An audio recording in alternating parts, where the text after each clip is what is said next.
Okay, so hopefully a quick video giving you the highlights, only the highlights of the submission instructions for your final closed universe memorandum. You're still responsible for reading all of those instructions. I promise you this video does not cover all of them. Let's get started. So your deadline is now 11:59 p.m. Sunday, October 20th. You must submit your electronic version in Word of the final closed universe memorandum on the Canvas page in the assignment entitled Final Closed Universe Memorandum. Please, please, please, please be sure that you confirm that you have successfully uploaded your document and that you take a screenshot of the submitted check mark on the right-hand side of your screen. So if for some reason it isn't submitted or there's a power outage, I don't know. But if you tell me that you've submitted it, I need that screenshot as proof. Additionally, you need to bring in a hard copy of that exact same paper to me before 6 p.m. on Monday, October 21st. That means before class starts and I say, good evening, I must have a copy of your paper. Your hard copy can only be printed on one side of the paper, no two-sided submissions. Has to have a staple, not a paper clip, not a binder clip in the upper left-hand corner. Make sure that you're not printing directly from Canvas because Canvas compresses things and it changes the size of your font and your margins. And make sure that your paper is not hole punched.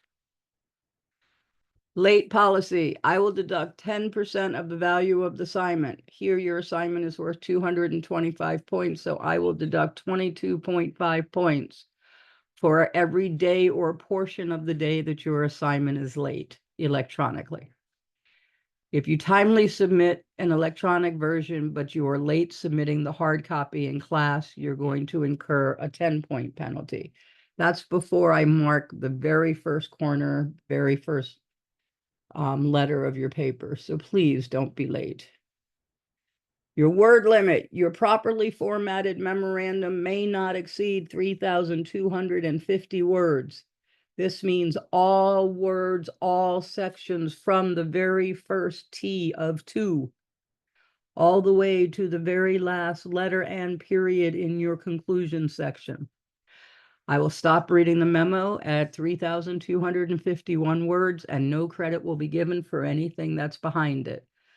So if your conclusion section, the first sentence is 3,250, the only thing you're going to get credit for is what was in that first sentence. Anything after that, you would not receive credit for.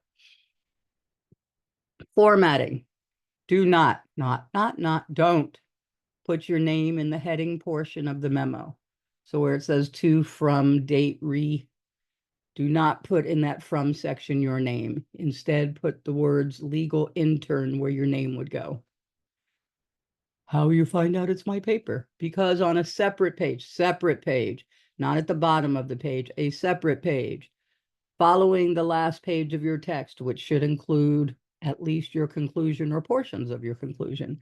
Following that page, you're going to have a piece of paper with the following certificate typed, not printed from your computer like the rest of your thing, preferably in the same font and font size.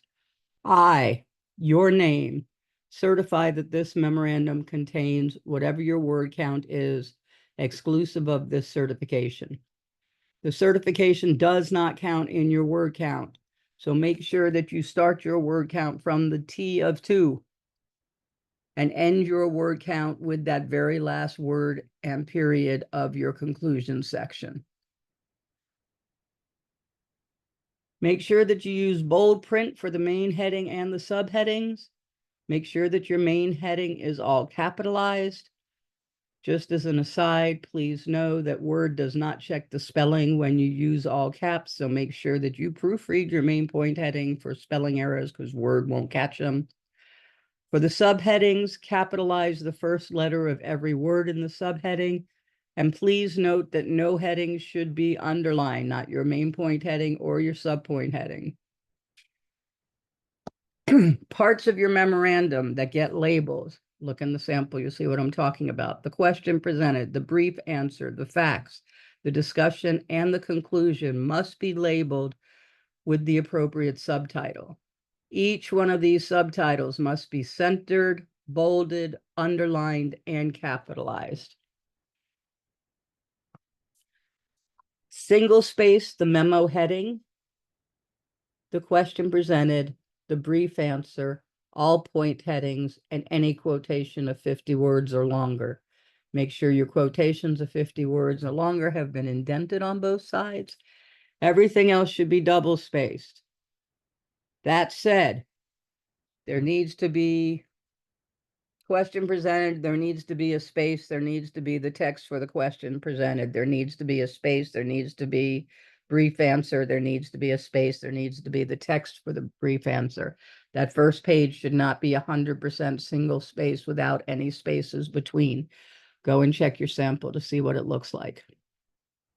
Citations. For this assignment, you are working for Erica Segura, who practices in Florida. Therefore, all of the citations in your paper must follow Florida Rule of Appellate Procedure 9.800, and where that rule does not apply, the Blue Book. Except for the third paragraph of Blue Book Rule B6. That rule does not apply. That rule specifically allows you to omit spaces between the reporter, abbreviations, and numbers. You cannot do that. Make sure that you identify the source of your authority, including pinpoint citations for any point that is not your own independent thought. That means you should have a pinpoint citation for every single site, unless you're giving me a C generally. And if you're doing that, it better be proper.